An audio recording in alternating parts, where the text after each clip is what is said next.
morning by a sound I had not heard in years. Hooves. In my nightshirt, I went to the door, which I can see almost the whole island. A boat had docked at the jetty and 4 armored horsemen were approaching, equitanes. From the lead horse sprang a young woman. They tell me that you know all there is to know about the rats who walk like men. Is that what you say? Last I heard, my testimony was deemed nothing but malicious and heretical fairy tales by decree of the Supreme Prelate. I serve the Lady of Cups, not the Supreme Prelate, and I would hear these tales. I did not wonder at her manner. I had guessed she was royalty. We went inside and I made a fire to heat soup. The knight stood stiffly just outside the door. I should warn you that I cannot tell you many certain truths about the vermin.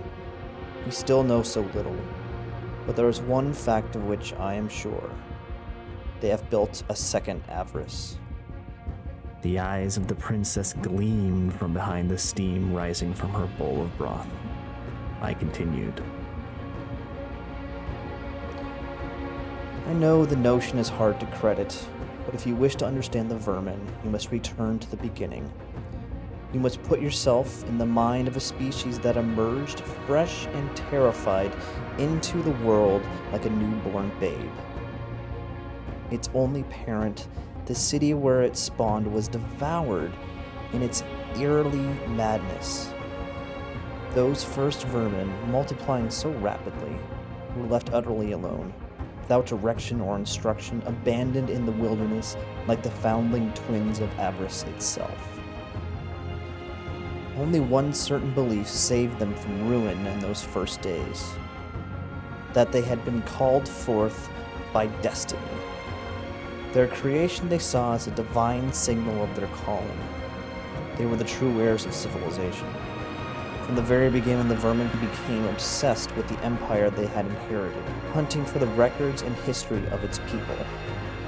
Like many of us, they both loved and hated their parent, despising its failures, grieving its demise, yearning for its approval, and most of all, desperate to prove that they, the vermin, were a worthy and indeed superior successor. Everything they do in emulation of the ancients. It is the very cornerstone of their identity, purpose, and culture. The swarm worships many of the same Calician gods, is ruled by the same forms of government, and organizes its armies by the same principles found in human avarice and antiquity.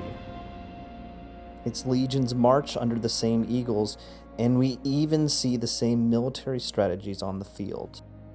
Do you not doubt they would seek to rebuild the same city? It's a fascinating thought, but don't you think we would know if there was a second copy of the largest city in the world? Perhaps or perhaps not, my highness. There are many places in this world we do not go. Why do you think I live on this tiny rock in the middle of the ocean? It is the only place I do not fear what lies beneath. And sometimes, I think even that is a foolish faith. The vermin seek to copy their predecessors, but they are rarely skilled in doing so. Their vision of avarice is like a corpse raised by a necromancer, an uncanny semblance, but ultimately a mockery, a twisted parody of the true living soul. The gods which remained kept their names, but their natures changed grotesquely. Their government codifies the same systems, makes use of the same symbols, but its principles and methods would be unconscionable to a true Avrasi. Slaves, once an orderly and limited way to dispose of conquered enemies, are taken from their own people, outnumbering free vermin. And their swarming legions would not be recognizable to any who had witnessed the disciplined might of the first human empire. Even the mighty eagle, system of Inviolate Avrasi dominion, have been used so over-enthusiastically that it no longer represents a single legion, and is often carried by individual regiments. The second Avrasi is the same, a twisted mirror of mankind, an inversion created in secret and in darkness, where the light of the gods never reaches.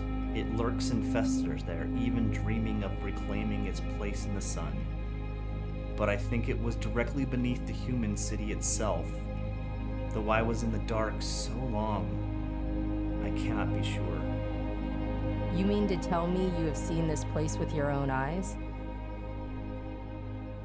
I have, Your Highness, with my own eyes.